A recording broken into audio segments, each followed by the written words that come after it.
अरे बाबूजी, पंडित जी गईले का? हाँ बेटा, चल गईले। खाना भी हो जाए थोड़ी देर में। ठीक बा बेटा। हाँ पंडित जी तोरा खातिर एगो रिश्ता लेके आयल रहले। 1-2 दिन में ही घर छोड़ के राया घर चल जाइबो। 1-2 दिन में मतलब? हाँ बेटा, उ लगन के शादी जल्दी करे के बा। ना बाबूजी, हम कहीं ना जाए। अरे आपके छोड़ के ऐसे कैसे जा सकीला? हाँ, और आप हाँ कैसे बोल रहे नहीं? इना सोचने की हम आपके बिना कैसे रहा? बचपन में ही माई हमार हमके छोड़ के चल गईली। हमके तो ये होने के पता कि हमार माई दिक्कत कैसन रहली है। हमार माई, हमार बाबूजी, हमार पूरा संसार, पूरा दुनिया रहुए तो बानी ना। हमके माई बाप सब कर प्यार रहुए से मिलल बा। हाँ बेटा। और ऐसे बिना सोचले हाँ बोल देनी। हाँ, कौन बाप अपन बेटी से इतना प्यार ना करेला? विदाई के घड़ी में बेटा लाचार हो जाला। वो चाहेला कि सब कुछ अपन बेटी के ऊपर निछावर कर दे। बाबूजी, बेटिया, कौन बाप अपन कलेजा के टुकड़ा के अलग करल चाहेला? बतावा। समाज के ये रीति रिवाज बा। राजशाही के समय में राजा महाराजा बाप सब कुछ होला, लेकिन बेटी के विदाई के समय वो लोग भी मजबूर हो जाला। बेटा बेटा, तार खुशी में ही हमार खुशी बा। बाबूजी, आजा बेटा।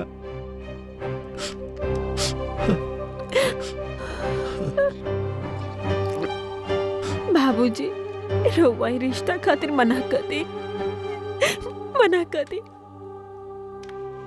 ना बेटिया, तुम्हार घर बस जाई तब सबसे ज्यादा खुशी तुम्हारी बाप के मिली। बाप के।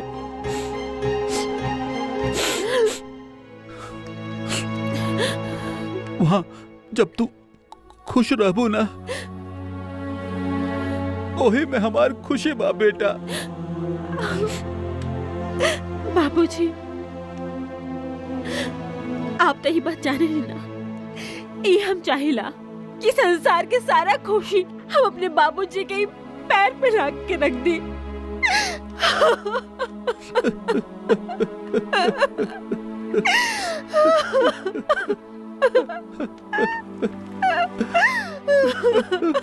बेटा, तू ऐसे रोबू तो हम तोरा के अपना से अलग ना कर पाई। बाबूजी, तू रोवा मत। ना बाबूजी। बेटा, बेटी के एक दिन दूसरा घर जाए के पड़ेला। हाँ।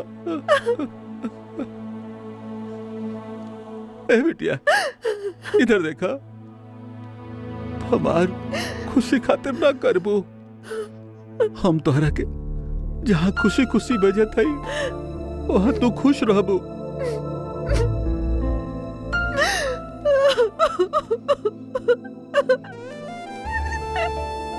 ए बेटा, हमारी इज्जत मान सम्मान रख ला बेटा, रख ला बेटा। मान जा। ना बाबूजी, ऐसे रवा मत करी। भले हमार माई नहीं के, बाकी रहुआ हमके हमार माई कि कबो कभी महसूस ना हो के देनी है।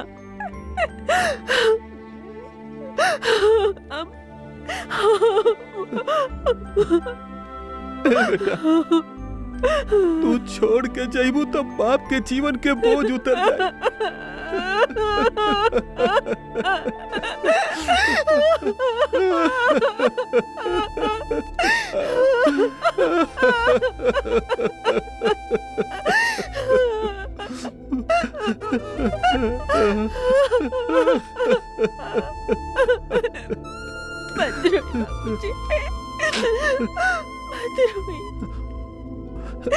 मान जा बेटा, वो घर में तू बाप के घर से ज्यादा खुश रह।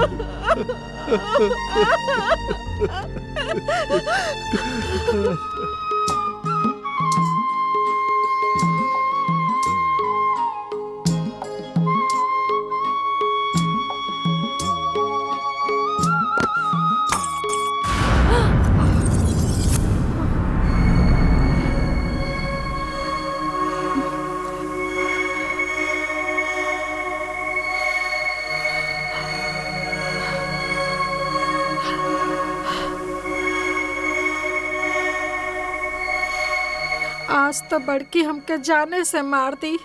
ओकर पसंदीदा कब टूट गइल बा, अब तो एके जोड़ियो नहीं पाए।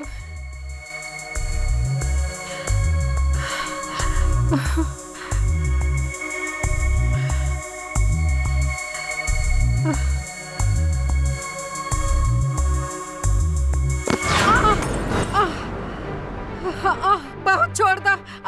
बहू माफ कर दा, गलती हो गई हमरा से। बहुत तार हाथ जोड़ा तरी, छोड़ दा हमके। बहू बहुत दर्द होता, छोड़ दा हमके। हमार फेवरेट कब तोड़ दिलू, कौन ढंग से ना होखेला। ये रोज रोज के नाटक हो गइल बा। हां, हमार फेवरेट कब तोड़ दिलू। बहू रानी, अब ऐसा गलती नहीं करब, गलती हो गई। का माफ कर दी, का माफ कर दी हो, रोज गलती होखेला। अब ऐसा गलती दोबारा नहीं करब, छोड़ दो हमके। कैसे माफ कर दी, रोज कुछ न कुछ तोड़त रहेलू, रोज कुछ न कुछ फोड़त रहेलू। तू सुधरबू ना का? होश चित रहेला कि नहीं? हाँ, नाटक हो गई बा, हर रोज रोज के नाटक हो गई बा। फैलके के चर्बी हो गई बता रखे। हां, अब नहीं करब, अब ऐसा गलती नहीं होगी। कैसे गलती भइल, कैसे गलती भइल? हां, फैलका के टाइम तहरा से गलती ना होखेला। हमार हाथ टूट जाए। बहू रानी, छोड़ दो, छोड़ दो हमरा के। रोज रोज के ड्रामा हो गइल बा तोनी के। ये हमार फेवरेट कप रहल, जोन तू तोड़ ले बाड़ू। बहू रानी, हमके माफ कर दा, दोबारा ऐसा गलती नहीं करब। बेरी बेरी यही बोलेलू कि हमरा से गलती हो गई। अरे कितनी बेरी गलती करबू, कितने प्यार से हमार पति ले आके देले रहलन हमरा के। हां, बहू रानी, अब हम ऐसा गलती नहीं करब, नहीं करब। बहू, क्या हो रहल बा? ये कौना नाटक हो रहल बा? हमार फेवरेट कप तोड़ दिली। अरे बहू, जब गलती हो गई बा तो ओकरा के माफ कर दा, दोबारा फिर ऐसा गलती ना होके। ए बुढ़ऊ, तू तो चुप ही रह, हमनी के बीच में कुछ बोलिया मत। ई घर न तहार हो और न तहार बेटा के। ई घर हमार हो, ई हमार बाप दिले बड़े। रहेक बा तेजा हमरा ताव तरीका से रहेक पड़ी, ना तो दोनों जन बोरिया बिस्तर उठावा और निकल जाइए जैसे। ना दुल्हन, ऐसा मत कहो। ए बुढ़ापा में हमनी के कहाँ जाएब जा। बस करे रोवल धोवल, जा जाके काम करे, कुल काम पड़ल बा।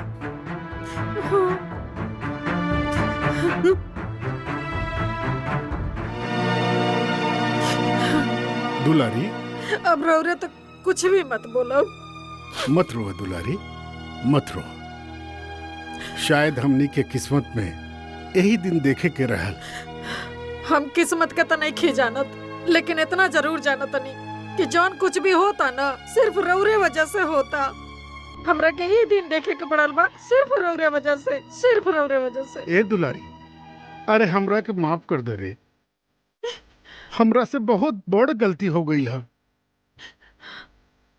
ई जन्म में हम अपन गलती के पश्चाताप ना कर पाई, माफ कर दे हमरा के।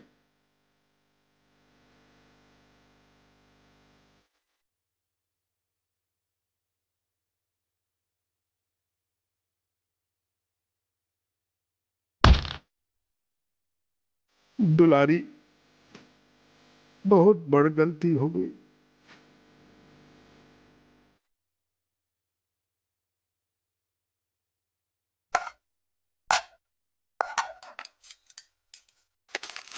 ए बहुरानी, बहुरानी, आवा, खाना तैयार हो गइल बा। का चिल्ला तड़ू?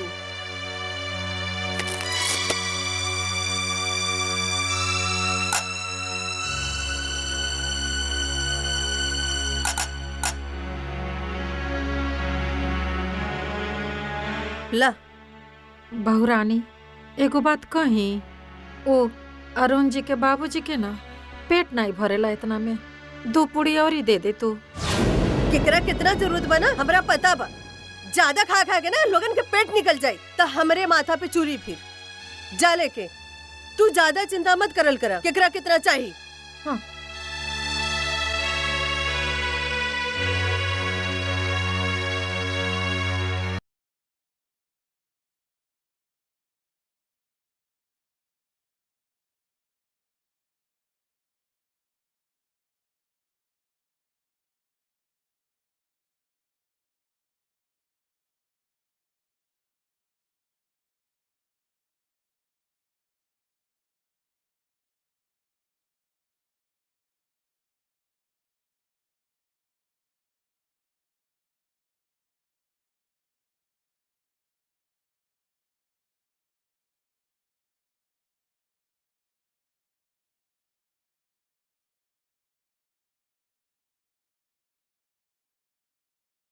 बहू इतना खिला देली कि हम का बताई तोहरा से। हाँ उ त इतना खाना परोस देली ना कि खानवा देख के पेट भर जाला। बाबूजी माई आप लोग मुंह से नाम शीला के बुराई कबो नहीं की सुन ले। शीला बहुत ख्याल रखेले आप सबके, हम लोग भी रखेले। जब से ब्याह भइल हम टेंशन फ्री रहनी, यहाँ तक कि घर के सारा काम काज संभाल लेवेले। यही से हम बाहर के सारा काम आराम से कर लेवेली। भगवान सबके इसने मेहर देवे। ली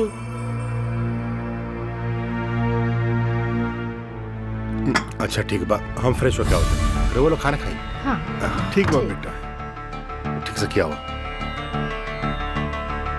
एक बात कान खोल के दिमाग में बिठा लो। अपना बेटा के सामने ना ज्यादा होशियारी मरबू ना, जोन 2 पूड़ी मिला था ना वो मिलल बंद हो जाई। और हाँ खा ला, खा के 2 कप चाय बना के दे दो।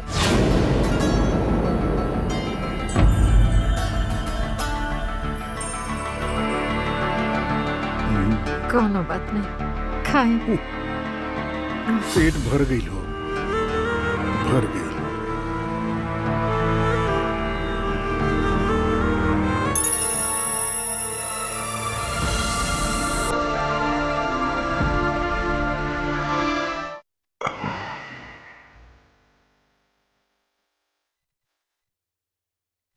का जी का हो गई?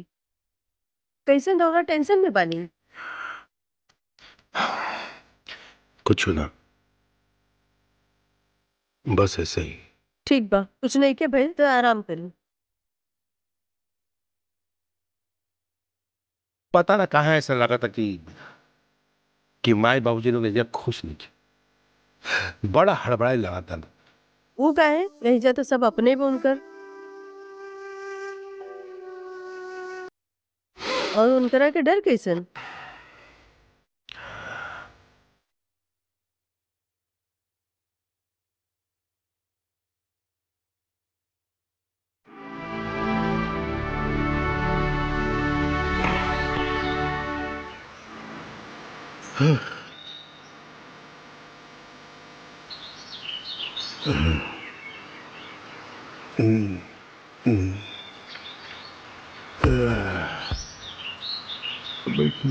हे भगवान, अब आप ही हमरा के कोनो रास्ता दिखे।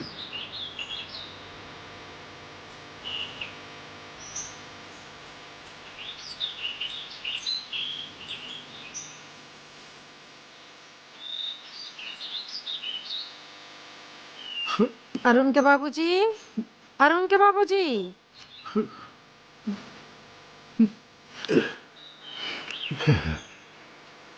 हम कब से रौरा के पूरा घर में ढूंढत रहनी है, रौरे एजा बैठल बानी है। अरे ना हो, बस पूछो ना, ऐसे ही बैठल रही। रौरा के देख के तो ऐसा नहीं खे लागत, जरूर कोनो बात बा। का बात बा बताई ना हमरा के। दुलारी, हमरा आज गांव के बहुत याद आवत है दुलारी, बहुत याद आवत है। कौन हम मुंह से गाँव जाए अपन बाप दादा के सब जमीन जायदाद बेच देनी। जमीन जायदाद के टीस अभी रे दिल में बाटे का। हाँ हो, बहुते बाटे। जहाँ हम पैदा भइनी ओही जे के सब जमीन के हम सौदा कर देनी रे दुलारी, सौदा कर देनी।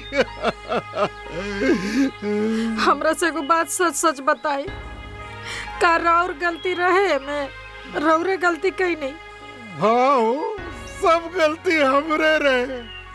अरे वो बरून सीला गांव जा करके हमरा पैर पर के रो करके कहत रहे कि हम शहर में जा करके रउआ लोग से अकेले हम अलग ना रह सकीला। ओकरा ही मीठा मीठा बात में हम भरमा गईनी रे दुलारी, भरमा गईनी रे। और सारा जमीन जायदाद हम बेच देनी। सोचनी शहर जाके हमने बहुत बहुत सुख से रहा। बाकी हमार दिल से पूछा कि हमनी दोनों एजा अरे कितना सुखी बानी रे, कितना सुखी बानी।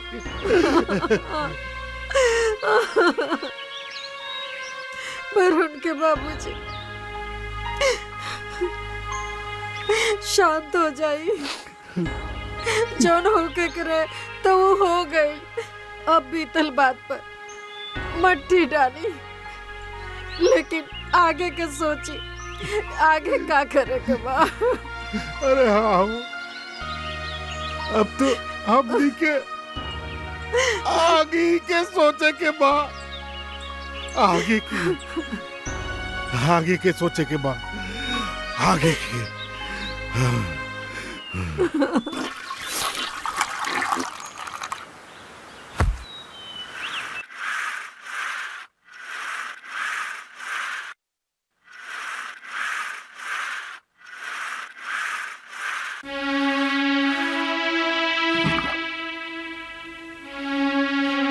प्रणाम पंडित जी। अरे खुश रही खुश रही। आ तोहार पुतैया कहाँ बा? यही जबाड़ी घर ही में। देखा। अरे अम्मा जी कितनी बार मना कईनी, उठी उठी उठी उठी। ई का करता नहीं रहुआ, जाई बैठी। देखी ना महाराज, आप ही समझाई। आराम करे की उम्र में ई झाड़ू पोछा करे के चाहिए इनकरा के। बैठी महाराज, चाय पानी लेके आओ। अरे ना ना, आज हमार व्रत बा, आज तो हम पनियो ना पियब। अच्छा बैठी। चले ना बैठे। ए यार उनके बाबूजी, अरे वो पंडित जी आयल बानी, आई ना।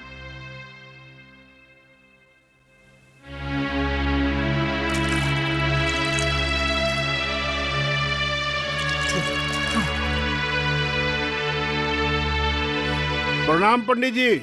अरे खुश रही, आई आई बैठी। का हाल बा पंडित जी, सुनाई। एगो बहुत बढ़िया रिश्ता रहल है, सोचनी आपके बता दी। लड़की कैसन बिया? लड़की तो बहुत संस्कारी बिया, जौन तोहार बड़की पुतोहिया लाइल बिया उसे डबल मिली। पंडित जी हमरा के माफ कर दी। दहेज लेके आज ले हमनी दोनों भोगतानी। अरे हमके तो सुशील और संस्कारी लड़की चाहिए, जे हमार घर संसार के संभाल सके। एगो लड़की बा हमारे नजर में, बस हमके 2 दिन के टाइम दी, हम आपके बतावतनी। पंडित जी 2 दिन का 4 दिन लिही, बाकी लड़की बढ़िया खोजी। हाँ। अरे आप चिंता ना करिए, लड़की जोन ढूंढ के लाइब नू तो आपके घर के भाग जाग जाई। ठीक बा? ठीक बा। अच्छा हम चलत तनी, नमस्कार। ठीक बा, प्रणाम पंडित जी। प्रणाम खुश रही, पंडित खुश जी। रही। प्रणाम पंडित जी। पुछवा तो हर बाप मरी है, बैठल का बाड़ू।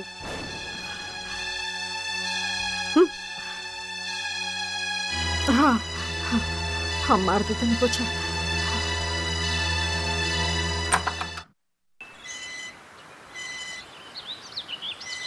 वो सर आपने प्रोजेक्ट तैयार करने के लिए बोला था ना, वो मैंने पूरा कर दिया। एक बार आप भी देख लीजिए। सर ये न्यू प्रोजेक्ट का कोटेशन दे दिया गया है, देखिए। अरे ससुर फोन उठाओ, फोन काहे नहीं खे उठाओ तारे? आप एक बार बस चेक कर लीजिए।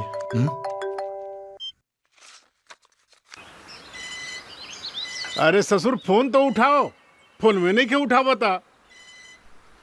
अब फिर से लगाई फिर से। शिट। किसका फोन है? वो घर से फोन आ रहा है। बात कर लो। थैंक यू कर सर। लो। हाँ बेटा। हाँ बाबूजी प्रणाम। खुश रहा खुश रहा। अरे फोनमा काहे ना उठावत रहे? वो बाबूजी हम ऑफिस में मीटिंग में हैं। अच्छा ठीक बाला, माई तोहरा से बात करिए। जी। हेलो। माई प्रणाम। खुश रह। तू घरे आजा बेटा। माई सब ठीक तो बा ना? अरे तू घरे आवा, कोनो बात नहीं खे, लेकिन तनी जल्दी आजा, कुछ बात करे बा। अच्छा माई हम आवता नहीं।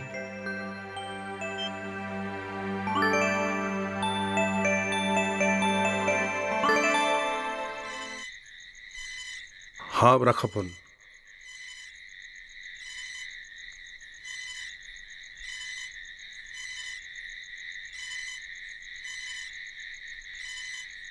बाबूजी कहाँ रहुआ? हिजा बैठल बानी। आवा बैठा। ठीक बा। बाबूजी कोनो बात बा का? अरे ना बेटा, बस ऐसे ही झुलुआ झुलत रही। बाबूजी हमरा कहाँ ऐसे लगा था कि रहुआ और माई जा खुश नहीं की। कोनो दिक्कत बा तो हमरा से बताई ना। अरे ना बेटा, ऐसन कोनो बात नहीं खे। हम और तोहरा माई एहिजा बहुत खुश बानी। आप बहू भी बहुत सुशील बिया। बेटा आज पंडित जी आइल रहन अरुण के शादी के रिश्ता लेके। ये तो बहुत बढ़िया बात बा। बाबूजी रहुआ का फैसला लेनी है? हम और तोहरा माई सोचनी है कि कोनो गरीब घर के लड़की ला करके बिना दहेज के ही शादी करब। बाबूजी सच कही तो रहुआ हमारा मन के बात कह देनी। हम ये चाहते रहे कि और उनके बिया होके ना तो कोनो गरीब घर में होके। कहे कि हर गरीब घर के लड़की के सपना होकेला ना कि वो अमीर घर के बहू बने, और ऐसे समाज में वो संदेश भी जाई कि गरीब घर में बिया करके बढ़िया काम कैले बनी जा। लेकिन बाबूजी हमार एगो शर्त बा। का बेटा? और उनके बिया ना कोर्ट में होके के चाहिए।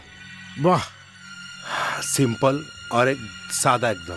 काहे कि ऐसे का होई, लड़कियन के घर के खर्चा ना जिंदगी भर पर बाप उठावेला, और हमनी के का बा, रिश्तेदारन के का बा, वो तो बियाह के बाद अपना घर चल जाएगा। तो कम से कम ऐसे ये हुई कि लड़की के घर वाला ये खर्चा से बच जाए। तर वो कोर्ट में बियाह कराई कर। हाँ बेटा, तोहार विचार बड़ा उत्तम बा। हमरा तोहरा पर गर्व बा बेटा, और तोहरा ये विचार तोहरा के बहुत ऊंचाई तक ले जाई। अरे बाबूजी अब तो बियाह कोर्ट मैरिज ही करब। ई न भइल बात। अब बाबूजी चल भीतर चले, ठंडा बड़ा पड़ा। चलो चल।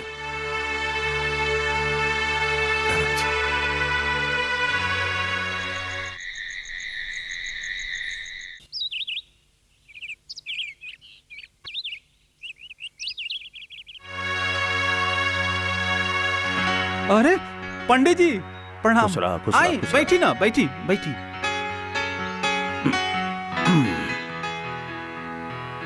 है पंडित जी सब कुछ ठीक बानू? अरे सब कुछ ठीक बा। अचानक कहीं नहीं, का बात बा? अरे बतिये कुछ ऐसन रहल, तोरे लिए खुशखबरी बा। हमरे बदे का? तोहार बिटिया बहुत भाग्यशाली बिया, एगो संस्कारी घर से रिश्ता लाइल हई। सबसे बड़ी ई बात बा कि उनके दहेज ना चाहिए, और राउर बिटिया में तो सब गुण बा। पंडित जी आज लगा था कि भगवान हमारा सब कुछ सुन ले। दिव्या, ए बेटा। हाँ बाबूजी। पंडित जी खातिर पानी लेके आवा।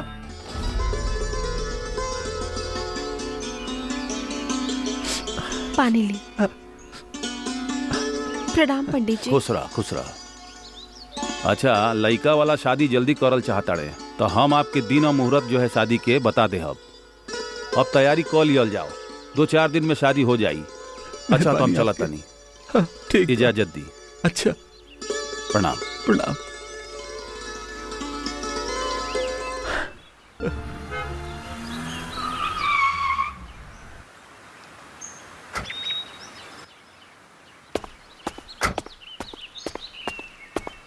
प्रणाम बाबूजी। खुश रह बेटा।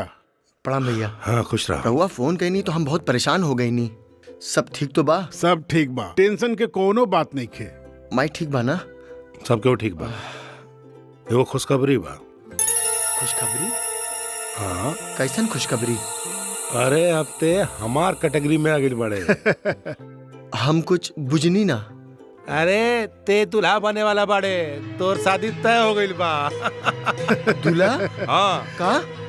हाँ, अरे हाँ भाई, काल है तोर शादी बा और हमनी के लड़की देख ले बनी जा।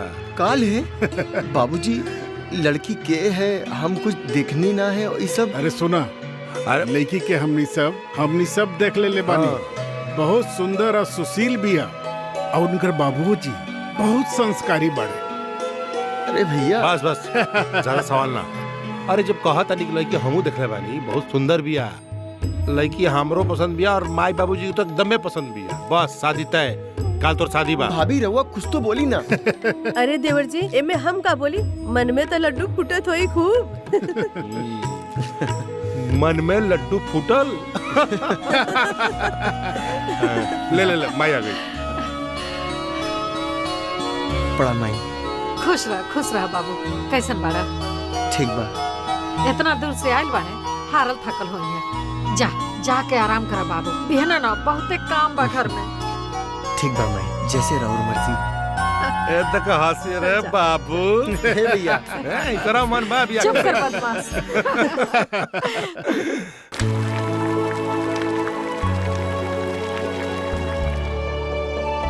अरे बाबूजी, पंडित जी गईले का?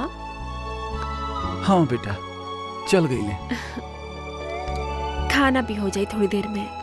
ठीक बा बेटा। हाँ, पंडित जी तोरा खातिर एगो रिश्ता लेके आयल रहले। 1-2 दिन में ही घर छोड़ के पराया घर चल जाइबो। 1-2 दिन में मतलब? हाँ बेटा, उ लगन के शादी जल्दी करे के बा।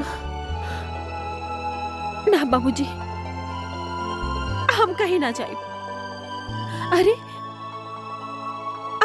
आपके छोड़ के ऐसे कैसे जा सकीला? हाँ, और आप हाँ कैसे बोल रहे नहीं? इना सोचने कि हम आपके बिना कैसे रहा। बचपन में ही माई हमके छोड़ के चल गईली। हमके तो ये होने के पता कि हमार माई दिक्कत कैसन रहली है। हमार माई, हमार बाबूजी, हमार पूरा संसार, पूरा दुनिया रहुए तो बानी ना। हमके माई बाप सब कर प्यार रहुए से मिलल बा। हाँ बेटा। और ऐसे बिना सोचले हाँ बोल देनी। हाँ, कौन बाप अपन बेटी से इतना प्यार ना करेला? विदाई के घड़ी में बेटा लाचार हो जाला। वो चाहेला कि सब कुछ अपन बेटी के ऊपर निछावर कर दे। बाबूजी, बेटिया, कौन बाप अपन कलेजा के टुकड़ा के अलग करल चाहेला? बतावा। समाज के ये रीति रिवाज बा। राजशाही के समय में राजा महाराजा बाप सब कुछ होला, लेकिन बेटी के विदाई के समय वो लोग भी मजबूर हो जाला। बेटा बेटा, तार खुशी में ही हमार खुशी बा। बाबूजी, अच्छा बेटा।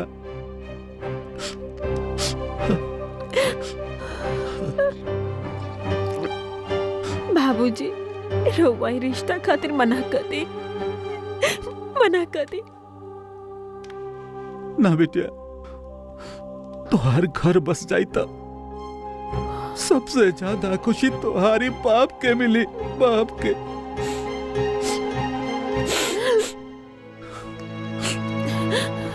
वहां जब तू खुश रहबू ना, वही में हमार खुशी बा बेटा। बाबूजी, आप तो ही बात जाने नहीं ना, ये हम चाहिला कि संसार के सारा खुशी हम अपने बाबूजी के ही पैर पे रख के रख दी।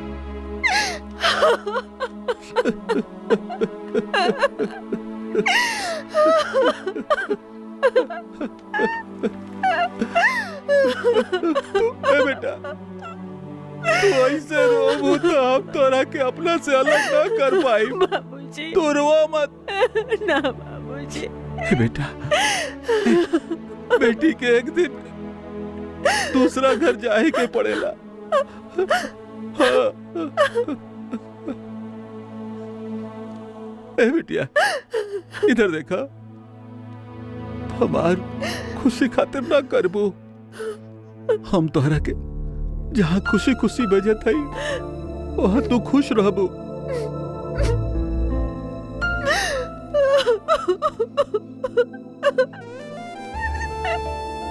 ए बेटा, हमारी इज्जत मान सम्मान रख ला बेटा, रख ला बेटा। मान ना जा। बाबूजी, ऐसे रहुआ मत करी। भले हमार माई नहीं के, बाकी रहुआ हमके हमार माई कि कबो कभी महसूस ना हो के देनी है।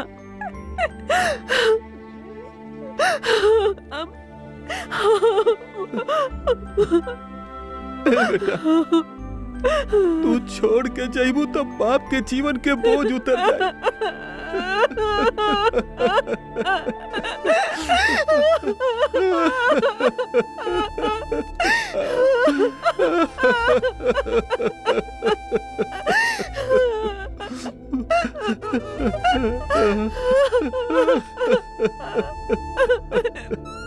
मत रोइए बाबूजी, मत रोइए। मान जा बेटा, वो घर में तू बाप के घर से ज्यादा खुश रह।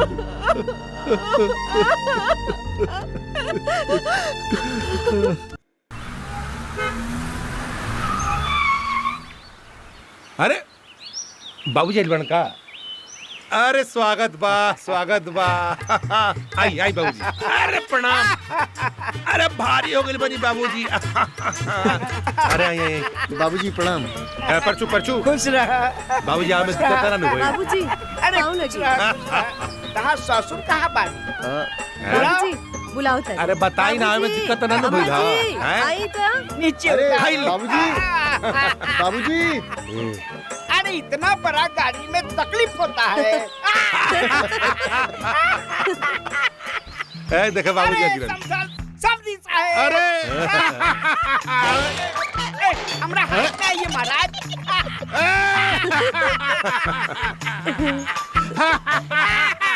अरे बॉस करी दबा जी, हम चलिए अंदर। अरे समझिनी खाता लोगन। बाबूजी चलिए अंदर, चाय पानी पी जाओ। चलिए चल चल। आई आई चलिए चलिए। 1 2 1 1 2 1 गिरिया मत बाबूजी।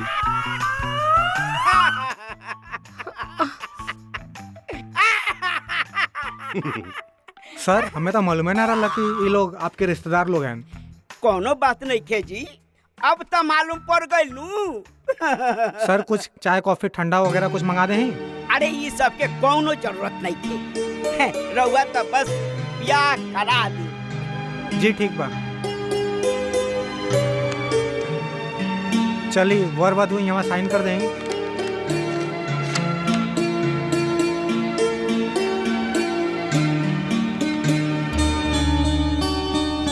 यहाँ साइन करो। बहुत बहुत बधाई। खुश रहे। आज से आप दोनों लोग पति पत्नी हो गए।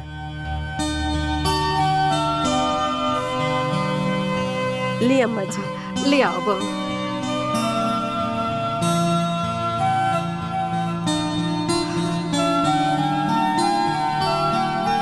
ला चलो अंदर चलो।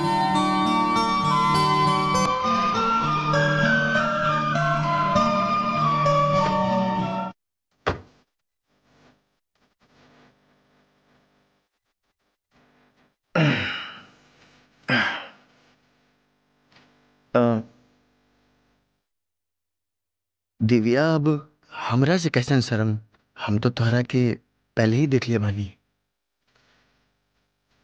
का बात, हमरा से नाराज बाड़ू का? उहुं, एक बात बोली।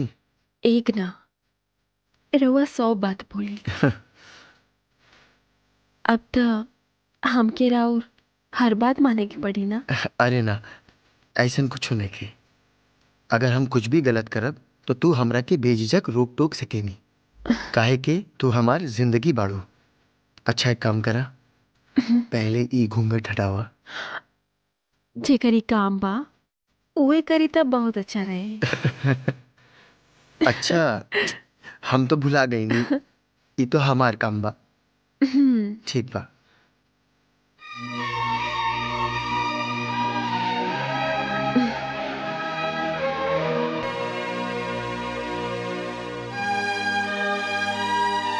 देखा, ई चांद जैसन चेहरा के घूंघट के पीछे छुपा ले पड़ो, कितना खूबसूरत बाबू।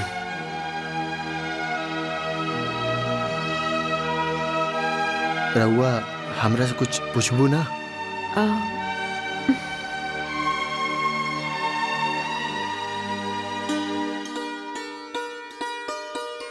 दिव्या, हम अपन परिवार के बारे में तोहरा से कुछ कहा चाहता नहीं। कहीं ना। ई परिवार हमार ताकत बा। ई परिवार के हर सदस्य, हमार माई बाबूजी, भैया भाभी, हम सबसे बहुत प्यार करेंगे। ई सब हमार दुनिया बा। तोहार से एक विनती बा, हमारी माई के कभी दुख मत दिया। कभी भी उनसे ऊंची आवाज में बात मत करिया। अगर वो तोहरा के कभी डांटे ना ता तू सह लिया, मगर जुबान मत लड़ाइया। हम तोहरा आगे हाथ जोड़ता नहीं। अरे ई का करतनी जी, काहे हमके शर्मिंदा कर रहल बानी? हम रउआ के वचन दे रहल बानी कि ऐसन कब्बो कोई काम न करब कि जैसे रउआ के मान सम्मान घटे। सच बताई, शादी के नाम से हम बहुत डर गए रहनी। हमार शादी तय हो गई और हमरा के पता भी ना रहे। हमार मेहरारू कैसन हुई पता बा? आज हमरा के लागल बा कि हमार भैया भाभी, माई बाबूजी सही फैसला कइले बा।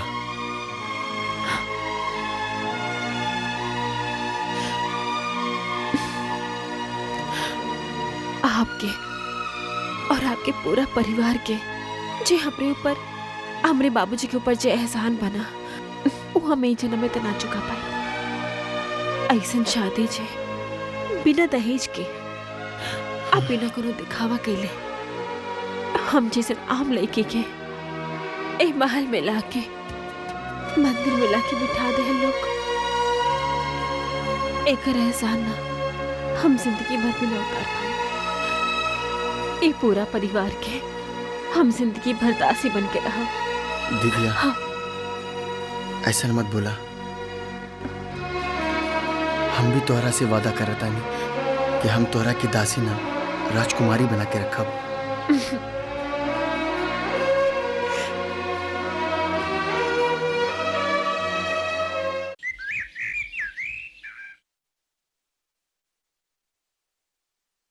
प्रणाम भैया।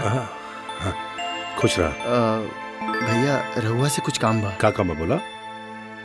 हमरा के 5,000 रुपया चाहिए। बस? हाँ। बस लेके आओ, अंदर से जा। जी। और ब्याह के बाद का हाल बा? अरे भैया, ले। अंदर।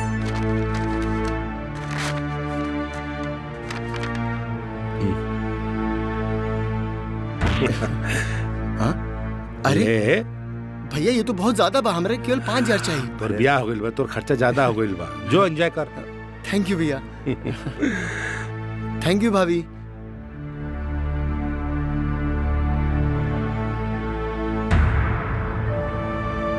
एगो बात बोली? बोला। रउआ ई बाबू के इतना भी छूट दियल ठीक नहीं खे। उनकरा पे भी आपन जिम्मेदारी आ गइल बा। इस सबके आगे कबला हाथ फैले ही रउरा बात करें, वो भी कुछ करें आपन। तो ठीक है तारू, पूछे तो निर्णय से कि आगे का सोच ले बा। जरेबू का उठाओ करके। अरे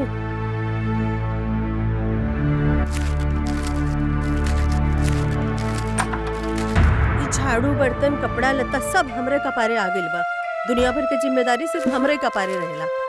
अरे वाह भाभी, पालक हमके तो बहुत ही पसंद बा। पालक की सब्जी साग पर हमरा के नहीं पसंद पालक। ई त मजबूरी में बनावतानी। अच्छा छोड़े, हम राउर कुछ हेल्प करा। ना ना कोनो जरूरत नहीं के। अबे काम करबू तो चारों तरफ हो जाई और जिंदगी भर हमरा के सुने के पड़ी। नाना दीदी ऐसा कोनो बात नहीं खे, हम तो अपने घरे खूब काम करते रहने हैं। पालक तो हम खूब अच्छा से बनाईला। ना ना कोनो जरूरत नहीं के। जाई काम करत रहलू, ऐजा करत रहलू ना, जा उधरे कर। हाँ। जा आराम कर। ई किचन के धुआं में ना परेशान होके की कोनो जरूरत नहीं के। अरे दीदी कोनो परेशानी नहीं खे, रोवा बुरा काहे मानता नहीं। महारानी तहरा से हाथ जोड़तानी, जा जाके आराम कर।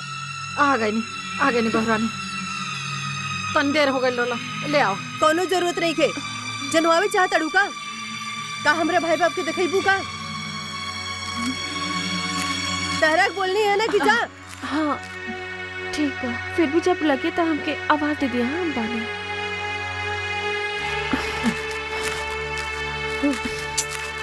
नाराज मत हो क्या, ला हम बना माँ जी देते हैं। हाथ जोड़तानी, हमरे भाई बाप के सामने हमारी इज्जत उतरबू का? अरे नहीं, ऐसा काहे सोचत तड़ू, हम करब। हाँ तो जाई हम कैले। तारे बाबूजी के कसम हम केहू से कुछ ना कहब। तोहरा को तू नहीं खे कि तू केहू से कुछ कह।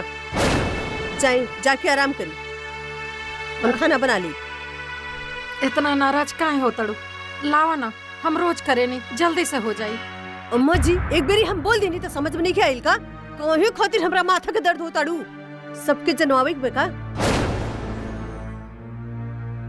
हम तारे बाबूजी के कसम खातनी, केहू के कुछ ना कहब। हम चुपचाप सब काम को दे। ले ले हम कर देतनी। रउरा के ना हिम्मत तो कुछ नहीं के कि कुछ बोल दे। अरे हम ना घर के माहौल खराब नहीं के करे चाहतनी। ये से कहते हैं रउआ चल जाई यहाँ से।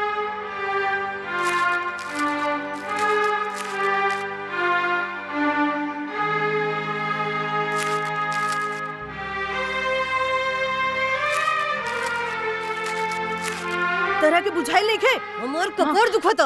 जाइए जैसे। ठीक बा।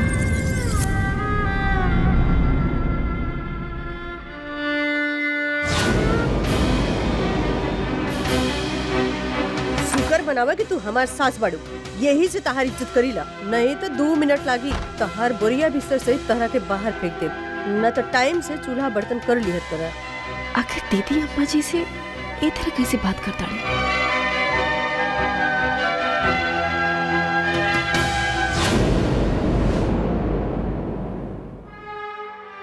दुल्हन, ए दुल्हन। अम्मा जी आए ना, आए बैठे। नहीं नहीं ठीक बा। अरे बैठे ना, 2 मिनट खाली अच्छा। कपड़ा रख देता नहीं। हाँ ठीक बा। बाद में कर ले। कहा दुल्हन हाँ कि तसे बात करे के रहल ह। हाँ बैठ बैठा ना। ठीक बा माँ। आ बैठ। ताके कोनो तकलीफ होई ना तो हमसे कहियो, केहू औरी से मत कहियो। कोनो बात होखे हमसे करियो। हमसे कोनो गलती भइल होई ना दुल्हन, अरे तो हमके माफ कर दियो। अरे माँ जी रवा कैसन बात करता नहीं। ठीक बा, हमके जे भी कुछ लगी ना हम रवा से ही कहा। ठीक बा ना? वैसे अम्मा जी रवा इसे डर डर के काहे रहेला? हाँ नहीं नहीं, ऐसा तो कोनो बात नहीं है दुल्हन। अच्छा हमें को बात पूछी? हाँ हाँ पूछा ना। तू तो घर के सदस्य हो, तारे दिल में जौन भी बात होखे ना तू एकदम साफ दिल से पूछ ला। अम्मा जी ई घर के मालकिन रहुए बानी ना? हाँ हम ही बानी, लेकिन हमरा मालकिन बनले के ना कोनो शौक नहीं है। यही से सब जिम्मेदारी ना घर के बड़कों के दे दिल बानी। अम्मा जी हमरा हिसाब से तो एक घर के मालकिन रउए के रह के चाहिए।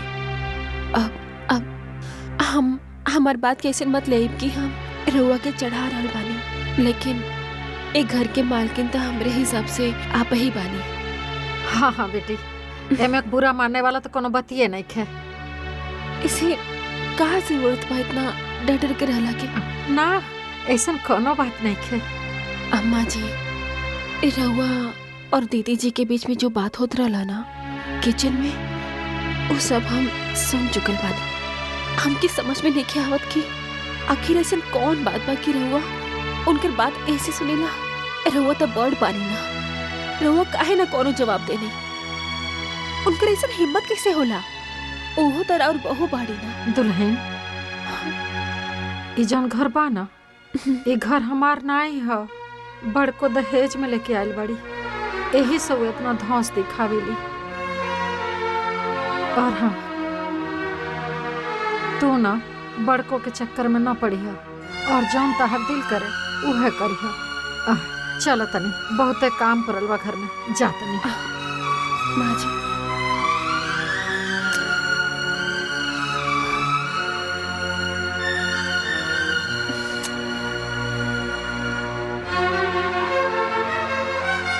अरुण के बाबूजी, ले चाय पी ले। समझिनी जी रउआ कहाँ जाता नहीं? बैठी बैठी। अरे नहीं, बहुते अरे काम बा कोनो हमरा। काम नहीं के, बैठी। इतना सुनर हाथ काम करे खातिर बाटे। आई ए समदन जी, ए उम्र में रउआ चेहरा पर तो निखार आवता। कुछ रो रो मजाक करो तनी। एकदम ब्यूटीफुल लागता नी। पूरा न माने समझन जी, एगो फोटो तो हो ही के चाहिए। अरे ना जी, हमरा निक नहीं लागेला। ऐसा ही बैठल रही। अरे अच्छा ना लागेला हमरा।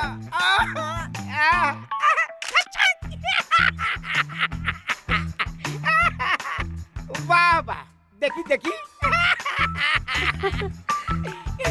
का फोटो आइल बा, मस्त ब्यूटीफुल।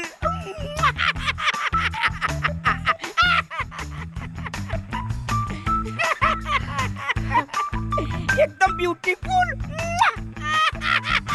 ए समधी जी, रहुआ यही जैसे जाइब कब? ए समधी साहब, हम कोनो नौकरी करे वाला थोड़ा ही ना बानी कि हमरा ड्यूटी करे के बा। हम बिजनेसमैन बानी नू, रंडुआ विवाह केंद्र के मालिक राणा रंजीत सिंह। कितना रंडुअन के ब्याह करा देनी, जब मन करी तब जाए। और समधन जी, आज तो हम जाता नी, ऊ का कहेला नू, मसाज करावे।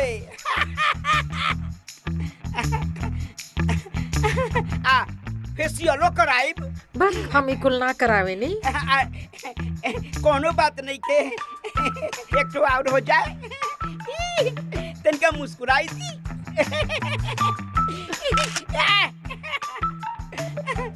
चलो तानी, हाँ ठीक से बैठी, पढ़ी पढ़ी पढ़ी रहूँगा।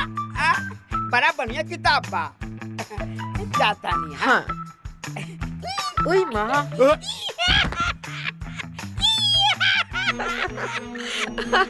हमरा रसोई में बहुते काम बा, हम जाता नहीं। अम्मा जी, हाँ आ गई नी, आ गई नी, लेट हो गई। द द द, हम सब काट लेता नहीं, तू जा। बाप रे, आज तो लेटे हो गई बा एकदम से। समधी जी के चक्कर में ना आज सब तहस नहस होके वाला रहल हो। सब बना देता नहीं। अम्मा जी, बहुत लेट हो अम्मा गई जी, आज। लाई हमके अरे दे। नहीं, अभय नहीं, तू अभय ना आराम कर, हम सब को ले बना ले सब खाना। अरे ई का, अरे वो भी हमके मना करेला और दीदी जी भी मना करेली। बताई, आई है सब कुछ करे के बा तो दीदी जी खुद का नहीं आके करेली। अरे धीरे बोला, अगर बड़की सुन ली ना, पूरा घर कपार पे उठा ली, तांडव करे लगी। हाँ ना, यहाँ आई आई। वो का है ना अम्मा जी, हम ना क्या उसे डेरानी ना। जेके बुरा माने के होई ओ माने, पर घर के काम तो करे के पड़ी ना। हाँ।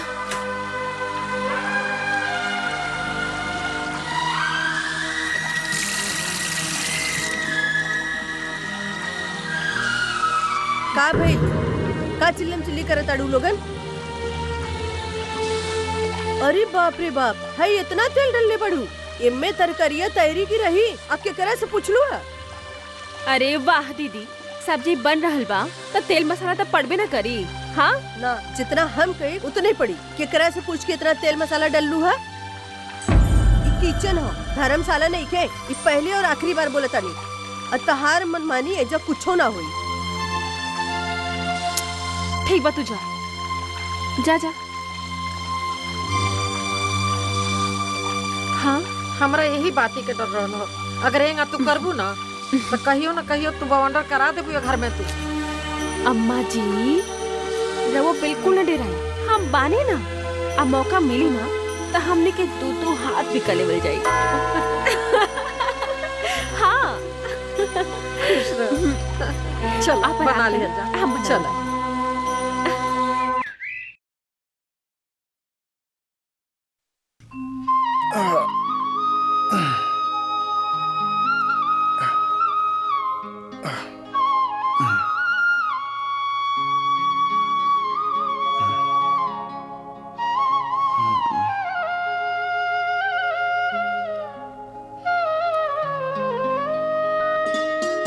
दिव्या, अरे दिव्या उठा ना। अरे का है अरे उठा ना। सुबह सुबह इतना सुबह सुबह काहे चिल्ला रहल बानी जी? अरे दिव्या देखा ना, हमार लॉटरी लग गई, हमार किस्मत जाग गई। ये देखा। का हाय सच में राउर नौकरी लग गई? हे भगवान, सुबह सुबह इतना अच्छा खबर। देखा दिव्या, तू सही कहा तानी, भगवान के घर में देर बा मगर अंधेर ना। वैसे आज तारीख का बा? आज तारीख बा शायद 9 तारीख बा। काहे? हाँ? अरे आज माई और बाबूजी की एनिवर्सरी बा। का सच में? हाँ सच में। ना ना ना ना, वो मजाक कर रहल अरे बानी। कसम से बात तो हार क्रिया, हम सच कहा तानी। सच में? हाँ। तब तो डबल खुशी हो गई ना। हाँ। आपकी नौकरी भी लग गई, आप माई बाबूजी के एनिवर्सरी डेट। देखा ना, थैंक यू भगवान। आज माई बाबूजी के एनिवर्सरी भी बा और भगवान की कृपा से हमार भाग भी बदल गए। सुना ना, हम तोरा से कहनी ना कि तोरा के नौकरानी ना महारानी बना के रखब। अब तोरा के महारानी बने के टाइम आ गई। बस करीजिए, हुआ भी ना। समदन जी खातिर गिफ्ट लेके आयल बानी। अकेले मिलते नहीं की। समदन जी नमस्ते। नमस्ते। आई ना। हाँ। आई बैठी। बैठी। ठीक बा, बोली ना। रउआ ठीक कैसे बैठी ना। हाय देखी, रउआ खातिर स्पेशल गिफ्ट लेके आयल बानी। अरे एकर कोनो जरूरत नहीं रहल समझी जी। अरे कैसे जरूरत नहीं थी, ई तो बड़का जरूरत बा। कई दिन से हम गिफ्ट लेके घूमत रहनी, बाकी टाइम ही नहीं मिलत रहे। बुढ़ऊ हमेशा राउर आगे पीछे डोलत रहला। आज टाइम मिलला। अच्छा, रखी। धन्यवाद। समझे जी, हाँ राउर बुढ़ऊ कहाँ बाड़े? कैसन बात करत नहीं समझी जी? वहाँ के बुढ़ऊ नहीं थी, हमार हीरो है। नहा तनी वहाँ के। नहाता नी? हाँ। हाँ, ठीक बा। आधा घंटा लागी नहाए में। ठीक बा। अच्छा सुन, रउर पियरी साड़ी बानू, ए पर हम एगो लाइन बोली। बोली ना। जब जब पहनेलू पियरी साड़ी, साचो कहीं लागेलू प्यारी। अब रौरू खूब मजाक करेनी। केकरा के हीरो कहत रहनी? इनका के ई हीरो बारन। ठीक से देखी, हीरो ऐसन होला, ऐसन होला। तनिका अगल बगल झांक लेवे के नु चाही। अरे अरे एने ओने कहाँ झाका तानी? सामने देखी, हीरो ऐसन होला। हाँ। अच्छा सुनी ना, साड़ी कब खरीदनी हो गल 2 महीना। नया बानू, अब पुरानका साड़ी सब का कईनी? अब पुरान हो गल तो हटा देनी ओकरा। हटा देनी। अरे वाह, चप्पलो नया बा। पुरानका चप्पल का कईनी? फेंक देनी, का होई, पुरान हो गल है। इहे तक कहे के चाहत रहनी। मतलब पुरान चीज के घर में रखला से का फायदा? हाँ हनु, हाँ सही कहतनी। बुढ़ाओ तो पुरान हो गइल बारन। हाँ। अरे राम राम राम राम, कैसन बात कहतनी रउरा? एकदम साचे बात करतानी। कि पुरान धुरान चीज से कितना दिन गुजारा करब? अरे हमके नरकों में जगह ना मिली है समधी जी। अरे हम तो रउआ के इहे जन्म में स्वर्ग दिखावे के चाहतानी। ए समधी जी, ऐसन बात न कही, अनर्थ वाली बात बा। हम ना पतिव्रता नारी हई और हमार पति हमार देवता हई। उहाँ के बारे में तो हम गलत सोचिए ना सकीले। हाँ तो जौले रउआ जौले रही हन तौले ना देवता। हाँ अगर एक बार डिवोर्स हो जाए तो कैसन देवता? अरे कैसन बात करत नहीं समधी जी। ए डिवोर्स वर्स ऐसन बात मत करी। एगो बात अरे कह बाप देता, रे। पुरान साड़ी फेंक देनी, चप्पल फेंक देनी, आ ई बूढ़ पुरनिया के लेके कहाँ ढोवतानी? सुनी, हमरा के देखी, बस 10 साल शादी के भइल रहे।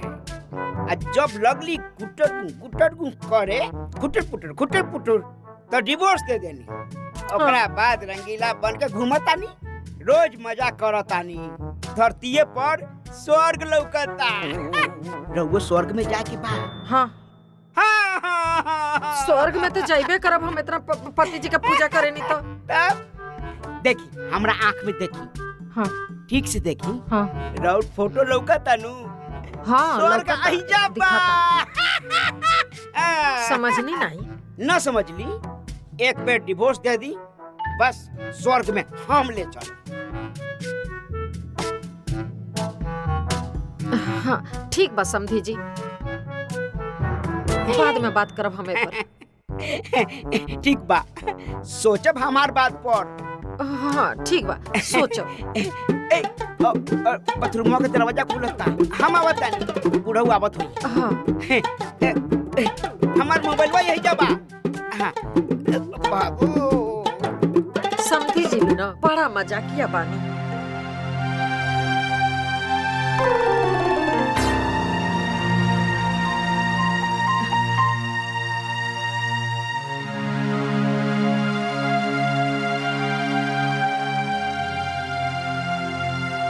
कैसन डी बाबा? अरे समधी जी देहनी है, कहा तनी बहुत स्पेशल गिफ्ट बा, हमरा खातिर ले आयल रहनी है। हाँ कहनी हरो रे मिलब ना रहनी, ऐस नहीं दनी। अब हन खान देहनी है, वहाँ के देखी सुंदर बा ना। बहुत बढ़िया बा। अरे जब कोनो इतना प्यार से देहले बा, हाँ तो रखी के चाहिए ना। बाबूजी, आप सबके happy anniversary. Thank Happy you anniversary. Thank you. हाँ खुश रह खुश रह। अरे बुझाई ओकरा के हैप्पी एनिवर्सरी मम्मी पापा। अरे बाबूजी, का भाई जी? अरे तो जहर बा, ई केक में नमक मिर्ची सब बा। नमक मिर्ची? नमक हाँ। मिर्ची? एमे नमक मिर्ची कैसे रही? थु। अरे ये केक कहाँ से मंगावला हकुल? पूरा नमक मिर्ची भरल बा। केक में नमक मिर्ची कहाँ से? अरुण, हाँ केक तू मंगवाली रसनू? ऊ केक दिव्या, हाँ? ये केक तो तू बनाओगे बा ना? हाँ हम ही बनाओनी है। ये खुशी के मौके पे भी ऐसा मजाक। और देवर जी, थोड़ा सा पैसा बचावे के चक्कर में पूरा सत्यानाश कर दिया तू। हाँ हम सच कहतानी, हमके नहीं पता कैसे नमक मिर्ची वाला स्वाद आ रहल बा, पता नहीं। अच्छा, एकर मतलब हम डलनी है? ना ना दीदी जी, हम ऐसा थोड़ी कहतानी। लेकिन हमके नहीं के पता कि ऐसे कैसे हो तो तहरा पता नहीं खे तो केकरा पता बा जब तू बनेले बड़ू केक ता? भैया हमके सच में ना पता बा। अरे यार समझाओ ओकरा के। दिव्या हाँ ये तू कैलू है ना? ना जी, सच बोल दे अगर तू कैलू हो तो। ये कैसे जबरदस्ती बा, हम काहे करब ऐसा? हाँ काहे कि ये यूनिवर्सिटी खराब हो जाई माई बाबूजी के और काय खातिर? भैया हम काहे चाहब? हमके कौन दुश्मनी बा केहू से? आई करो मजाक के थोड़ी परवा बा कि हम नमक मिर्ची डाल दे केक में। तो कहाँ से आ गइल नमक मिर्ची? हमके ना पता। अरे तू ही नु बनेलू हा। हम तो एको बेरी आज किचन में गई ना, तो कहाँ से ऐसन भइल? अब ते कैले नहीं हो, डलस नहीं हो तो परल कहाँ से हो? केक कितना खराब हो गइल बा? अरे का समझी थी हमरा के कहले रहती हम ना अपना समदर के खातिर केक के फैक्ट्री खोल देती। ए चुप। ये तोहनी सब शांत हो जा। जे होके करे वो हो गई। जा तोहनी सब अपन कमरा में जा। जा तोहनियो सब जा। चलो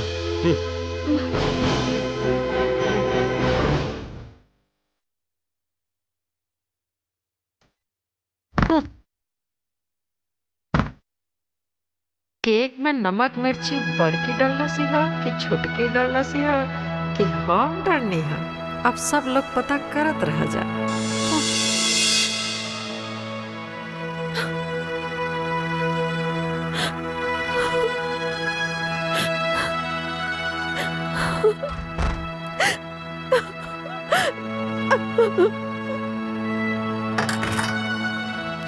का तू बड़की की तरह जुबान चलाओ तड़ू, धमकी दे तड़ू हमके, हाँ कि सुना के निकल जेबू? ना अम्मा जी, हम सुनावत नहीं की। हमके रउआ के सुनावे के कोनो शौक भी नहीं के। बाकी ई गलत बा। सुना ताके नीक लागे चाहे बाउर लागे, लेकिन हमरा पता बा कि वो केक में ना नमक मिर्ची तू ही मिलौले बाड़ू। ओ नमक मिर्ची आप भी तो मिला सकत रही ना? हाँ का? जी हाँ, हम कंफर्म बानी कि ओ नीच काम रउआ ही कैले बानी। देखिए अम्मा जी, हम राउर इज्जत कर रहल बानी और आखिरी बार कहतानी, हमरा के जे तरह से रउआ नीचा दिखा रहल बानी ना, तो हमरा के 1 मिनट भी ना लगी। ई जो आपकी बचल खुचल इज्जत बा ना, ऐसन काम मत करी कि उहो खत्म हो जाए। ना तो हमके 1 मिनट लगी सबके सामने राउर भंडा फोड़ कैले में। आइल बात समझ में? हाँ अच्छा। हाँ।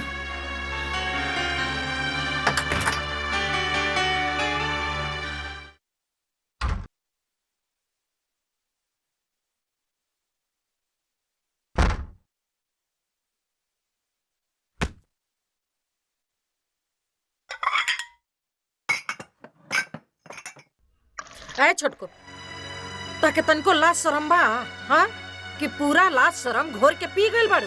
अरे 4 दिन भइल नहीं ताके ससुरा में आइले और हेंगा माथ उघार के तू पूरा घर में घूमत फिरत तड़ू। अच्छा, तो तू अब हमरा के संस्कार सिखाइबू, लाज सिखाइबू, लिहाज सिखाइबू, है ना? ए दिन हमारा आ चुकल बा। अरे जा, आ के कहले बा कि 24 घंटा हमने के घूंघटे में रहे के चाहे? तोर बाप कोनो संस्कार सिखौले बा कि नहीं? हाँ तोर माई तो बचपने में मर गेल तो के पैदा करत में, लेकिन हमरा बुझाता ना तोर बापो नालायके निकल गेल बा। ए अम्मा जी, खबरदार, बाप पे तब मत जाइए, न तो हमसे बुरा ना केहू भी ना होई, बुझाइल? तब ई काम अच्छी बाजार खुलने बड़ू लोगन, हाँ? और तू हो छुटको, जब से देवर जी नौकरी पा गइल बड़े तब से तोहार कोनो मिजाजे समझ में नहीं के आवत। अच्छा, नहीं के समझ में आवत? बड़ सियान के इज्जत करे के चाहिए। अच्छा, तनिको लाज शरम नहीं खे? एमे लाज शरम के का बात बा? घूंघट रखला से कोनो लाज शरम होला? हाँ, हाँ होला। होला? अच्छा, और हमार मर्द कमाता तो तोके प्रॉब्लम का बा? अच्छा, हाँ तार मर्द कमाता तो तू कपड़ा पे चढ़ के नचबू हमनी के? हाँ नाचब। आ तारा के इहे बुझाता कि तारे कपार पे हम नाच रहल बानी, ता नाचता नहीं, ठीक बा? और एक बात और, हमें घूंघट में ना रह ता ना रहब, भेजा में घुसा ला लोग जा, पूरा मूड खराब कर दे हम लोग। हम छोटकी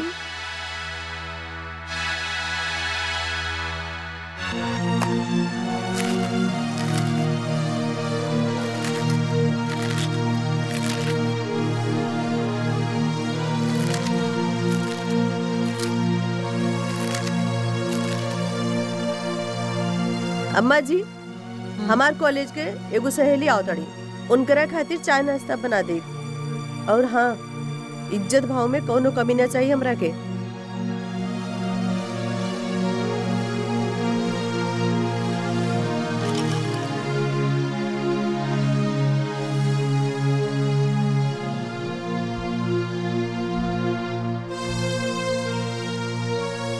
शीला, आवा आवा बैठा। अरे वाह शीला, तोहर घर तो बहुत बड़ा बा। Thank you. आवे हुए में कोनो तकलीफ तो ना न भइल? नहीं तो बैठा, हम पानी मंगाओ थे। ए दुलारी, तनी पानी लेके आवा।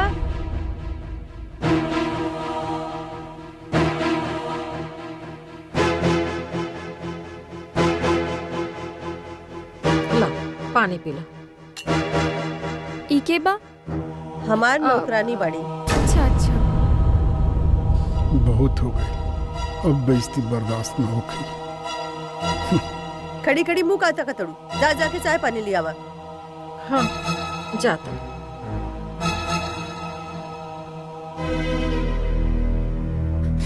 और ये के हैं? हम है ये घर के छोटकी बहू दिव्या, और ये घर में ना खाली बहू लोगन के ही शासन चलेला। अरे वाह, आजकल भी बहु लोगन के शासन चलेला। ए दुलारी, तनी हमरो कर दिन चाय लेके आवा। खबरदार, अब अगर एक को शब्द निकल लूं तो बहुत बुरा हो जाए, समझ ला। बहुत देख लेनी तोहनी सबके नाटक, सब सुनत रहनी हम।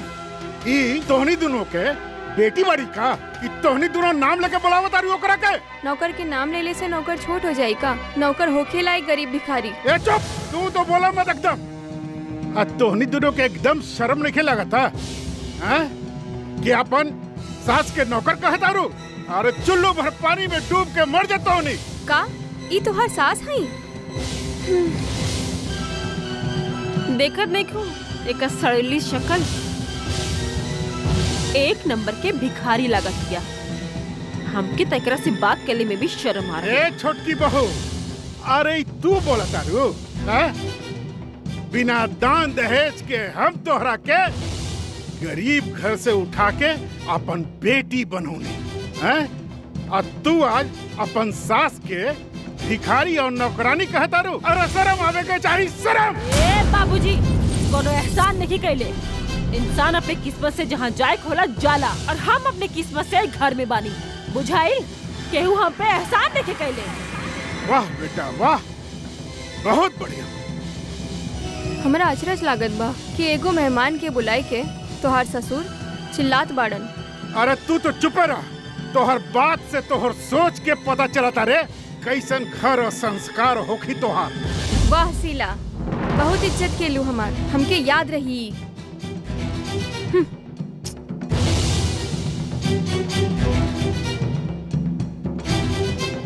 चल छुटकी।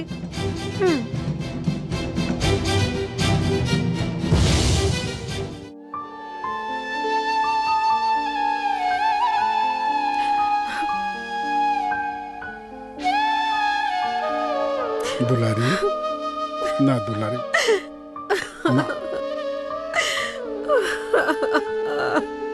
चुप ना, चुप रहो दुलारी, चुप रहो। सब ठीक हो जाए। अब अरे अब हमनी के किस्मतें खराब, अन्यथा आज एहनी सबके मुंह देख के पड़त। तू चिंता मत कर, सब ठीक हो जाए रे, सब ठीक हो जाए। दीदी, हम सच बताएं, पहले तो हमके लागत रहे कि रउआ एकदम गलत कर रहल बानी, बाकी आज हमके सब समझ में आ चुकल बा। का समझ में आई? इहे कि रउआ एकदम सही रहनी हा। ई बुढ़वा बुढ़िया ना, हमके लागता कि इन्हन के बोझ ना हमरे कपारे पर ढोआ रहल बा। हम तो इतना दिन में ही पगला गई नहीं, लेकिन रउआ इतना साल से कैसे झेलत बानी? हम झेलत ना बनी, अपना मर्द खातिर करत आनी। हमार बस चलत ना, 1 मिनट में खाली करवा देती। सही कहा तने दीदी। दीदी, लेकिन हमारी किस्मत सही रहे कि हमारे पिताजी ना एक बुढ़वा बुढ़िया के नाम से कुल प्रॉपर्टी लिखे जात रहनी है। अगर साचो में वो कुल प्रॉपर्टी इन्हन के नाम कर देता ना, तब तक दोनों और भी छाती तान के चलता। अब बुढ़वा के आँखी में देखनी है कैसी बगावत दिखत रहे। ऐसे पहले कि वो बुढ़वा अपने बगावत के पूरा करे के सोचे, हमने के ऐसा कुछ प्लान कर जाओ कि ये दोनों ना घर के रहे आना घाट के। सही जो होखेला ना अच्छे खातिर होखे। वैसे सच कही पहले तू हमरा के एकदम पसंद ना रही, बाकी अब पसंद पानी की ना। हाँ हाँ हमार तुम्हार विचार एकदम मेल खातर। मेल काहे नहीं खाई, आखिर हम देवरानी के करबानी। दुल्हन आज तानी के दोनों जने जौन कैला ह जाना हमरे संगे उ ठीक नहीं कैला ह जा। अरे तो का हो गई, धमकी देवे आइल बाड़ू का? तार शक्ल देख के हम डरा जाए का? ना ना धमकी देवे आइल बानी ना डरवावे आइल बानी। लेकिन एक बात कहो तनी तनी दोनों जाने के कि तनी के दोनों जाने के ना बुरा समय आइल शुरू हो गइल बा। जौने काम के रोवाला बाड़े जाना ओही के तनी के दोनों जाने रोवा बजा। अरे जा। हाँ। दीदी कहीं बुढ़िया कुछ प्लान तो ना करे गइल बिया? अरे छोड़ा ना, ये बुढ़िया से कुछो ना होई। वो खाली बोल बचन दे ले। वो बुढ़िया के हमरा से ज्यादा केहू ना जाने ला। बुढ़िया अपने भी बुढ़िया ही कहलू का? हाँ।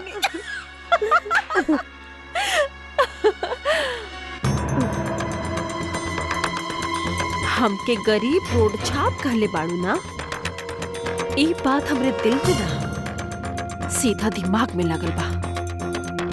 अब ये रोड छाप तोहरा साथे का करी, ये तो जिंदगी भर ना भुला गई।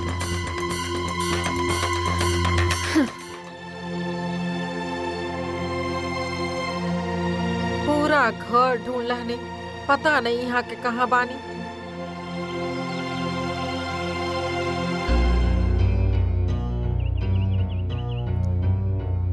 अरुण के बाबूजी, अरे हम हर जगह नीचे खोज के आवत ने रो रहे जा कोठा पर बानी, बाहर का नजारा देखा तनी। अरे ना हो, नजारा का देखे, यह पछताता नहीं है जा आके। अच्छा चली, चल के कुछ खा पी ली। अरे ना हो, हमरा खाए के कोनो मन नहीं खे। ई घर हमरा के काटता, अब एक मिनट एहिजा ना रुके। अरे ई सब सगा हो करके भी सब दुश्मन लागता, सब दुश्मन। अब हम सोच ले बानी कि एक पल भी एहिजा ना रुकब। कहाँ जाए ब्रो रे, बताई कुछ बचल बा अपन जहाँ जाके हम निकल रहल जाई? पता ना कहाँ आ जाए। बाकी रोज रोज की जिल्लत सहला से अच्छा बा कि कहीं चल के भीख मांग लेवल जाई हमनी के, बाकी यही जा ना रहल जाई। अरे गांव जवार के लोग का कही कि दोनों जाने मिल के अपने बेटा के इतना बढ़िया से पढ़ावल लो लिखावल लो, अब उहे दोनों बेटा घर से बाहर निकाल दिल बाना कुल भीख मांगे खातिर। अरे बाहर के लोग के हाथे से जलील भइले से बढ़िया बा अपने घर में जलील होके रहल। दुलारी ठीक कहता रे, आपन इज्जत अपन हाथ में बा।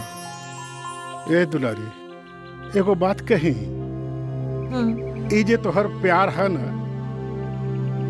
हमरा के बांध के रख दिले बा। ठीक कहता रू तू, हमनी दोनों के चलते हमार लइकन के कोनो बेइज्जती ना होके के चाहिए। हाँ। अरे हमनी दोनों कोनो होकर दुश्मन बानी, बाकी वो समझते देखे तो हम का करी। कोनो बात नहीं, अपने न लइका बाड़ा कुल सब भुला जाए। चले कुछ चल के खा पी ली आई। चलो।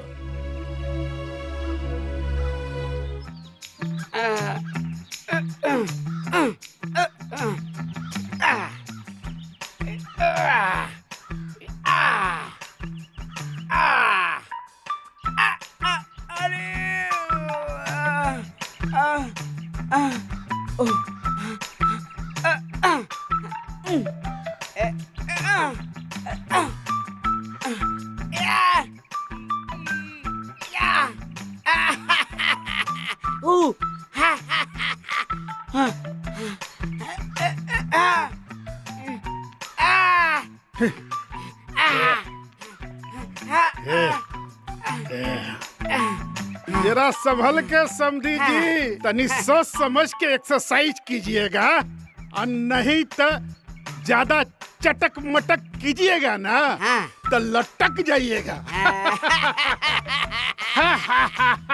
समधी साहेब, हमार नाम राणा रंजीत सिंह बा।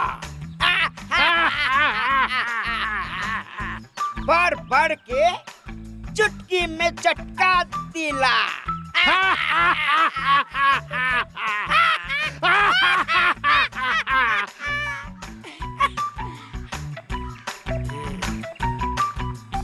मन तो करता कि तोहरा के उठा उठा के पटकी छाती पर चढ़ जाई। मन तो करता इनका गल दबा के मार दी।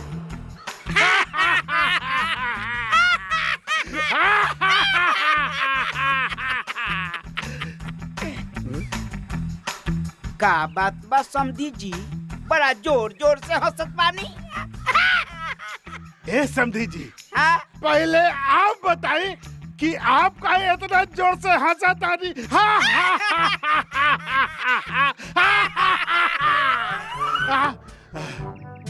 हम तो एहले हंसत बानी कि आज केहू रंडुआ होके वाला बा।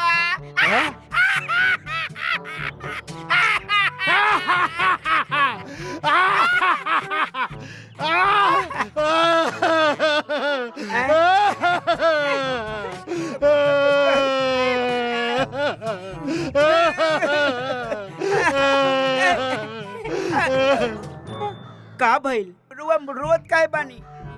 एगो बात बताई। हाँ बताई। हेने आवो। हाँ। बाकी कोनो से कहिया मत। ना ना, ई रंजीत सिंह के वादा बा, केकरो से ना कहे। हाँ, रहुआ अपन बेटियों से ना कहे। ना कहे। हाँ, एगो बात बताई। हाँ, ई राणा रंजीत सिंह के वादा बा, बेटियों से ना कहे।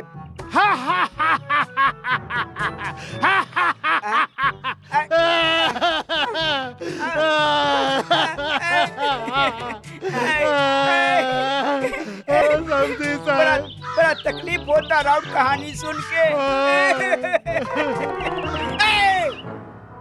समधी साहेब, ये घर में भूत बात बतावत तानी कि रउआ हमरा के डरावत पानी। ये समझी साहब, हाँ। हम रउआ के भला काहे डराए? अरे हम तो सच कहा तानी। राते हमर सीना पर बैठ के, हमर गला दबा के, हमर सीना पर हम चत रहे, हम चत रहे, हम चत रहे, हम चत रहे, हम चत रहे। ठीक बा, कोनो बात नहीं की। हमरो नाम राणा रंजीत सिंह बा। अरे बड़का बड़का हम ऐसे ऐसे चुटकी में मसल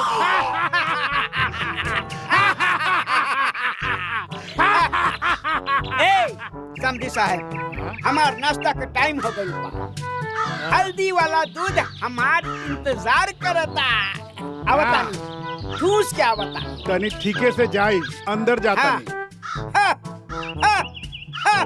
इतना हमर छाती पे मचले बा भूतवा कि अभी ले दुखाता। जाई जाई जाई समझी साहब। हे भगवान, दुनिया में कौन से निपट ले बाके भूत।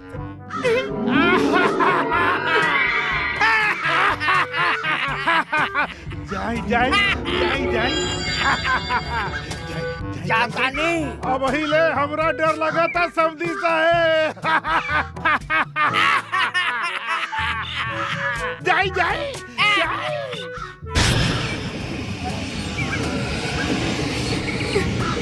जय हनुमान, जय हनुमान, जय हनुमान, जय हनुमान, जय जय डर लगा था। जाई जाई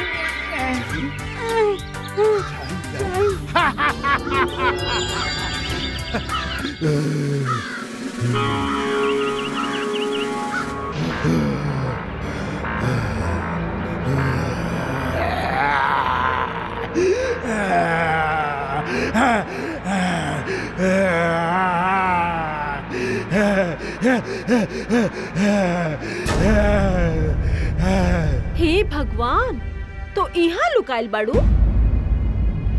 हाँ, कब से तोरा से हम पानी मांग रहल बानी? कान में जो नहीं खेरेगन, कनवा फूट गइल बा का? ए, पतोय हो, पतोय की तरह रह, सास बनने की कोशिश मत करा। हाँ, ए भगवान, एक तो चोर या ऊपर से जबान लड़ा रहल बाड़ू। डर नहीं लागत तोहरा के हमसे? हाँ, तारा से हम डराए? का समझा तोड़ अपने आप के कि हम तारा से डराए? हाँ, का करबू? हम नहीं दे पानी। इनके नौकर हैं। पानी लेके आओ जल्दी। पानी लेके नहीं दे, कोनो नौकर नहीं है हम तानी के। पानी लेके दो, खाना लेके दो। जा, खुद ले ले। तोर हिम्मत कैसे भइला हमके हाथ छुए के? बुढ़िया, तोर इतना हिम्मत? हाँ? अरे दादा, हुआ दादा, दादा। देखी तरह के क्या बचावता आज? हाँ, बहुत नाटक होता है। एको बात मानने की सुना। बुढ़िया, छोड़ दे। अरे, अरे क्यों बचावा? क्या बर्बाद? अरे क्यों बचावा?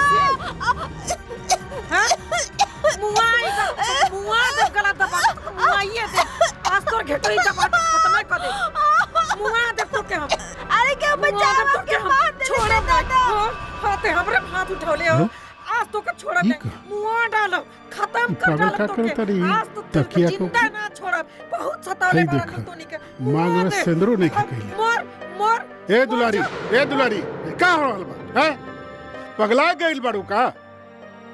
कुछ नहीं जीव, घर में इतना कुछ चलता ना, दिमाग पागल हो गइल बा। बस गुस्सा उतारत रहनी है। अरे हम कब से चाय खातिर आवाज देता नहीं। जा, जाके कब चाय लिया। हाँ। जा। चाय लिया तेरे। रे बैठी।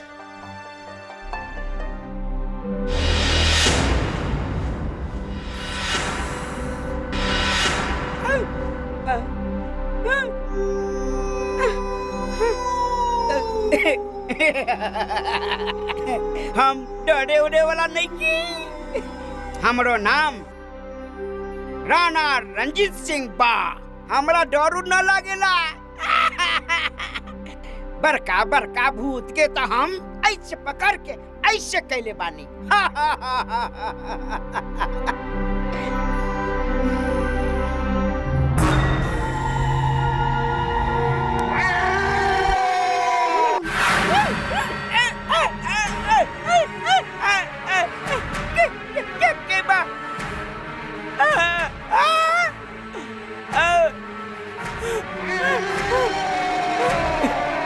अरे बाप रे, समधी साहब के कहत रहलन अच्छा भूत बा। पहले गोर पकड़ी, फिर खींची, फिर उक करके मारी। हमरा ये जाने के रहे के बा। हम जाता नहीं, ये भूत बाबा हम जाता नहीं। हम जाता नहीं, ये भूत महाराज हम जाता नहीं। भागा। अरे बाप रे, भूत। अरे बेटी, कहाँ बारू? हम का भेल बाबूजी? का भेल? कहाँ जाता नहीं? बड़का फोन आल बाटे बिजनेस के, कोरोना के नुकसान हो जाई। हम जाता नहीं। अरे का भेल? बाबूजी का हो गई? रात के 12 बजे का हो गई? हम जाता नहीं, ऐजा हम ना रह सकीले। काहे? अरे हमरा बड़का बिजनेस के फोन आइल बा, कोरोना के नुकसान हो जाई। हम ना रह सकीले। 12 बजे कौन अब बिजनेस जाता होखेला? नहीं। अरे बिजनेस ऐसन बाटे, बड़का बड़का बिजनेस बानू। अरे समधिनिया के ले ले जा। चली। चाहिए यहाँ से। अरे समझी जी भी ना।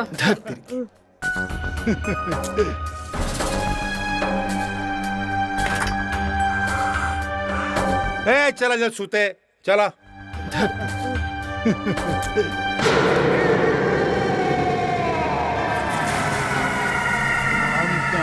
अच्छा के होश ठिकाने लगा देनी।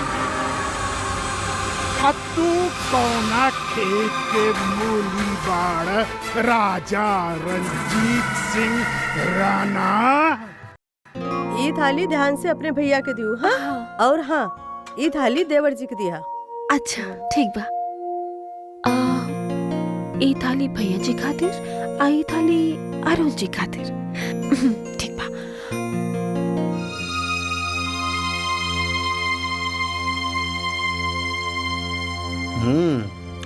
खाना बहुत स्वादिष्ट बा। देसी घी के तड़के से तो मजा ही आ गई। वाह।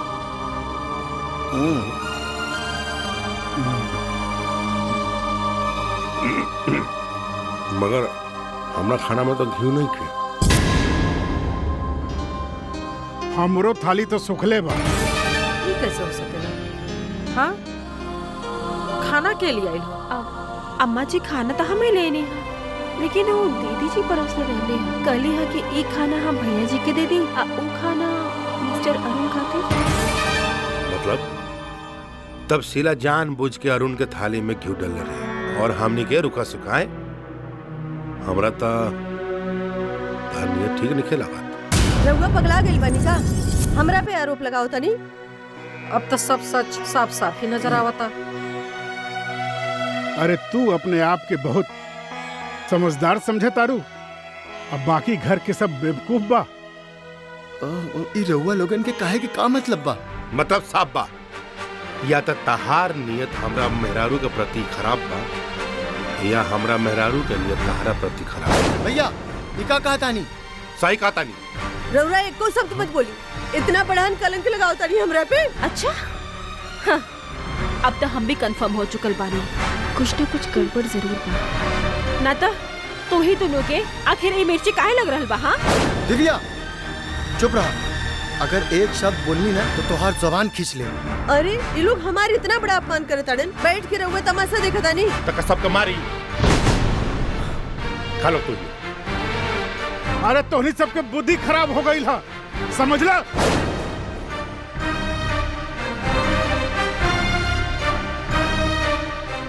ई घर में कुछ ना कुछ तो खिचड़ी पक रहल बा, पता लगा है।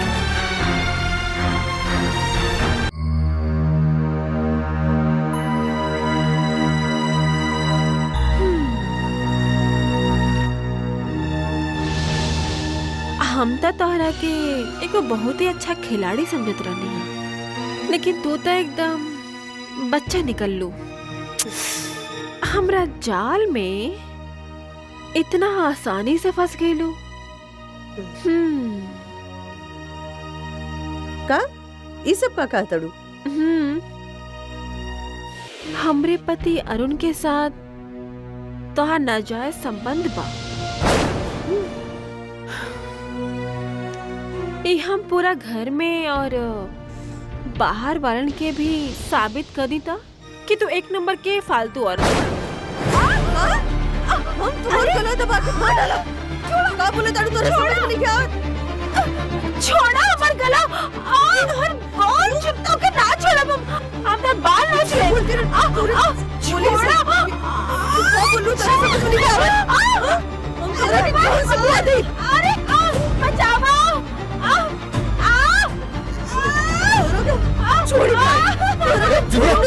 भाभी हटा, दिव्या भाभी छोड़ो, दिव्या हटा ना। अरे भाभी छोड़ो, दिव्या भाभी खबरदार। उठा दिव्या। तो हिम्मत कैसे बने हमरा मेहरारू पर हाथ उठावे के? माफी मांग। भैया तू देखनी ना, भाभी दिव्या के मारे की कोशिश करती। हाँ हम देखनी कि ते हमरा मेहरारू पर हाथ उठाओ तो बस ये देखनी। हम माफी मांग। हम ऐसा कोनो गलती ना कही, हम माफी ना मांगा। ना मांग बेटे, ना मांग बेटे। अरे बाबूजी, अरे ये सब का हो रहल बा? बाबूजी ये अरुण हमरा मेहरारू पर हाथ उठैले बा। एकरा कहा कि हमरा मेहरारू से माफी मांगे। शांत हो जा तोहनी। पहले ये बतावा कि का भइल रहे। अरुण से बोला कि हमरा मेहरारू से माफी मांगे बस। बाबूजी हम बता रहे, भाभी दिव्या के मारे की कोशिश करता नहीं। हम कितनी बार बोलनी है कि मत मारा, हमरा के गुस्सा आ गई और हमार हाथ उठ गई। हाँ? अरे ते एगो औरत पे हाथ उठौले और अपने के मर्द कहले, सर मारे के चाहिए तोहरा के। बाबूजी देख ली, ये अपने से कहले बा कि हम शीला पर हाथ उठेले बानी। एकरा के कही कि माफी मांगे। अरुण माफी मांगला। ना बाबूजी हम माफी ना मांगब। ठीक बा, जब तक ते माफी ना मांगबे हम यहाँ से हटब ना। मांग माफी, मांग माफी, मांग माफी, मांग माफी। भैया का भैया, का भैया रे? तो हर जगह कोई और होता ना तो हम ओकरा के हाथ काट देती। हाथ काट देता? हाँ तो काट के दिखाओ हाथ। काट के दिखाओ। अरे तोरा का नौकरी मिल गई बा। भैया भैया मत बोल। तोरा इतना हिम्मत, तोरा को नौकरी का मिल जरूरत है, हमरा के गर्मी दिखाओ तारे। हाय भिखारन की खातिर ते हमरा से जमा लड़ो तारे। जबान के लगाम से। रे चुप। अरे कौन पगला गन माफी मांग।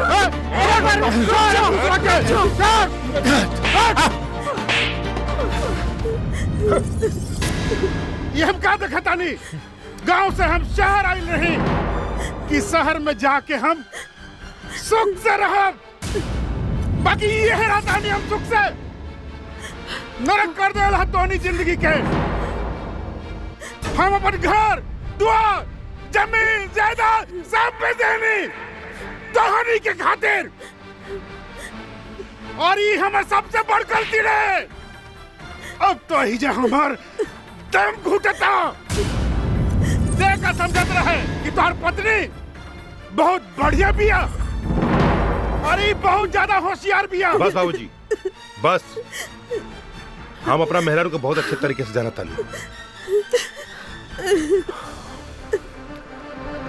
और बाबूजी अगर राउर यहाँ दम घुटा था तो वो यहाँ से जा सके नहीं, और साथ में हमारी दुश्मन भाई के भी लेके जाएगी। वरुणी का कहा तड़ा? हाँ? तू अपने मेहरारू के चक्कर में तू अपने परिवार वालन के घर से निकाला तड़ा। कोनो भावना है ये नहीं तो कैसे परिवार है? अगर थोड़ा अच्छा नहीं करेगा तो तू हो जा सकेले। ठीक कहा तड़े बड़का। जब तोरे अंदर कोनो स्नेह नहीं रह गल बा तो हमें जा रह के का करो? अरे जहाँ हमार पति रहिए ना वही जहाँ हम रह। आई जी चली छोटको चला। अच्छा कहला तू।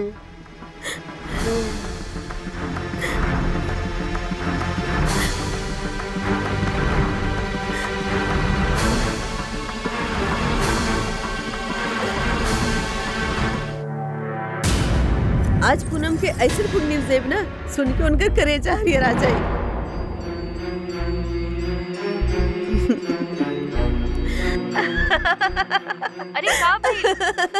अरे का हो गई इतना हंसत बाड़ू?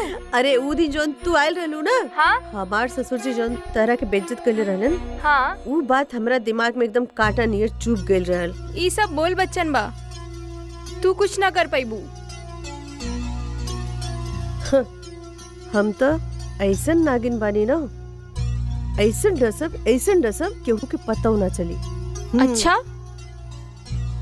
ई परिवार में ऐसन जहर घुलले बनी, आज ऐसन जहर घोर देले बनी। हाँ सच्चो। तब तो तू जंग जीत ले लू। अरे जंग ना, युद्ध जीत गइल बनी, युद्ध। अपन भोला भाला पति के जाल में फंसा के वही के हाथ से ओकरा परिवार के खून करवा देनी। अरे रहुआ का बनी तू इतना बड़ा खिलाड़ी निकल रे तू हमारे हाथ से हमारा अपन लोग के खून करवाते ले।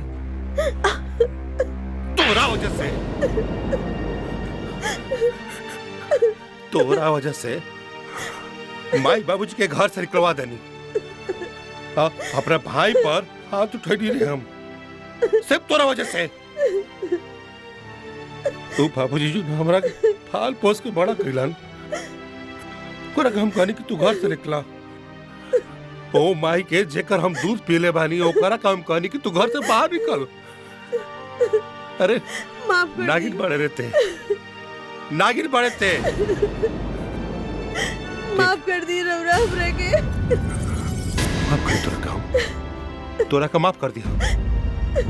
जे हमरा घर के तोड़लस, जे हमरा परिवार का तोड़लस, ओकरा कैसे माफ कर दी रे हम? तोरा के तो कबो माफ ना करब रे हम, कबो माफ ना करब। रह जा अपना घर में अकेले। रउरा माफ कर दी हमरा के, हम ऐसन कबो ना होई। अब ना भी हुई तो का फायदा? जब हमरे माई बाप ना रही तो तू कौन काम करे? हाँ?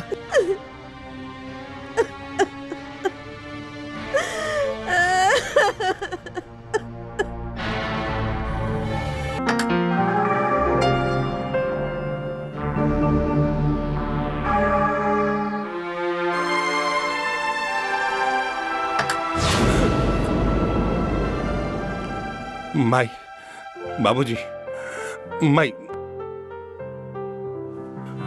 ए बाबूजी, माफ कर देना। अब ओकर हम कोनो बात ना मानम बाबूजी। हे माई, तू बोल ना बाबूजी के, माफ कर दे हमरा के। हे अरुण, तू तो बोल ना रे बाबूजी के।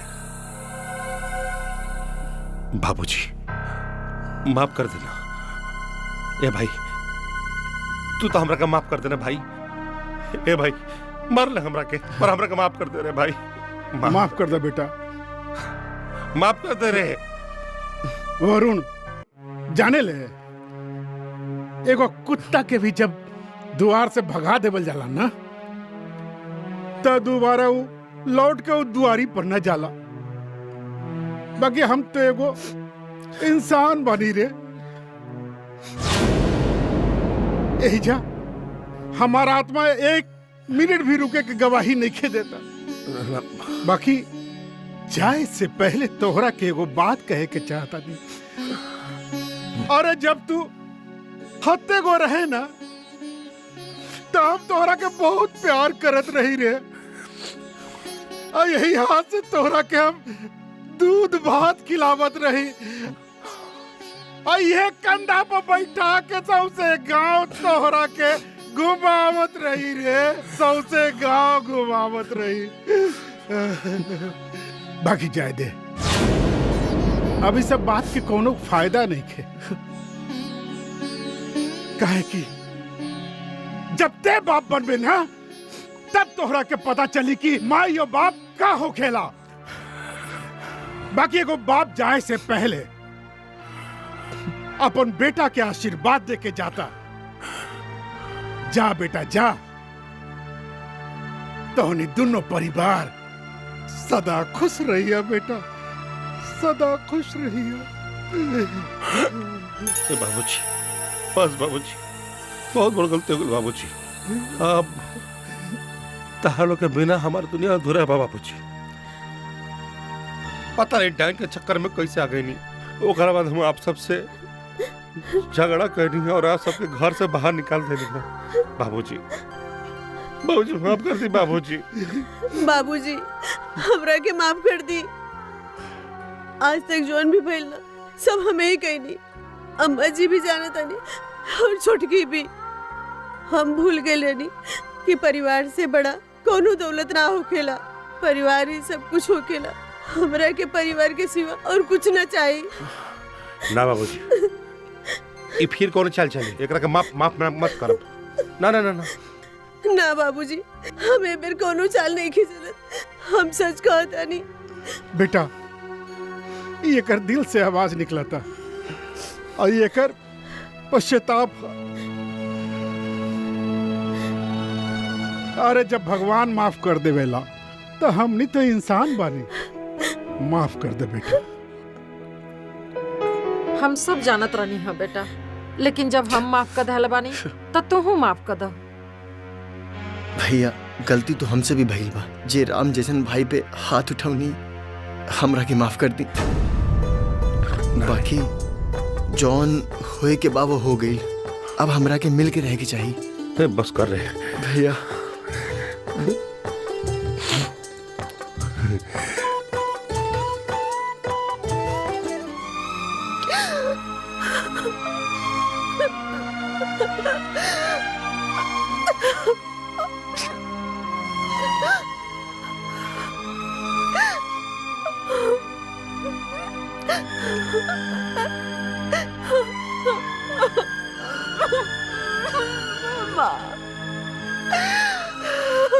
मत रो, चुप हो जा, रो मत। हम जानते नहीं तो कुछ नहीं खुगैले। मत रो, चुप हो जा बेटी, शांत हो जा। आज जौन बड़की कैलस है ना, ओके ओके ही ना कल चाहत रहल।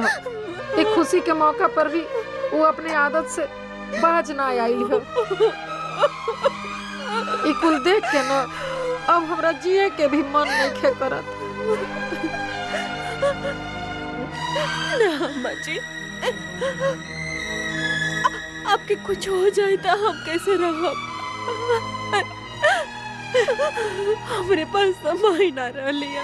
आपके भाग्य हमके माई के प्यार मिलल माई। आपकी कुछ हो गल तो कैसे रहो? ना ऐसा ना कहो।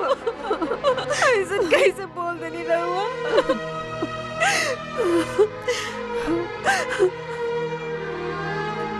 लेकिन जे आपके जीवन में आग लगा होता ना, ओकरा के हम चैन से ना रहते। लेकिन आपके हमरा से एक वादा करे के पड़ी। हाँ। आप हिम्मत मत हारब। जे जौने भाषा में समझाता ना, हाँ, ओके ओही भाषा में समझावे के पड़ी। मतलब दुल्हन हम समझ नहीं आई। मतलब ई कि आज से हम आपके इज्जत ना करब। का? अब से हम आपसे जबान लड़ाई, आपसे झगड़ा करब, आप पे चिल्लाई, हो सकेला कि आप पे हाथ भी उठाई। हाँ। आपके हम मारब, जिसे का होई कि बड़की दीदी की मन में डर पैदा होई। चिल्लाई अम्मा जी हमरा पे, जितना हो सके चिल्लाई। हमसे नहीं हो पाई। अम्मा जी चिल्लाई हम पे, हमके डांटी, हो सके तो हम पे हाथ भी उठाई। आप हमारे सास बानी, सास बन के रही अम्मा जी। चिल्लाई अम्मा जी हमरा पे, चिल्लाई, हमरा पे इल्जाम लगाई, हमके डांटी, हमरे इज्जत के तार तार कर दी। अब बिल्कुल मत सोची आप हमके प्यार करेंगी।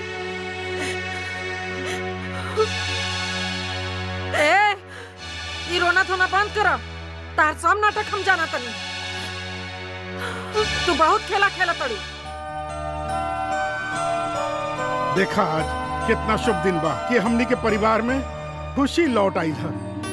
हे भगवान, हमारे परिवार पर ऐसा ही कृपा बनाए रखी है।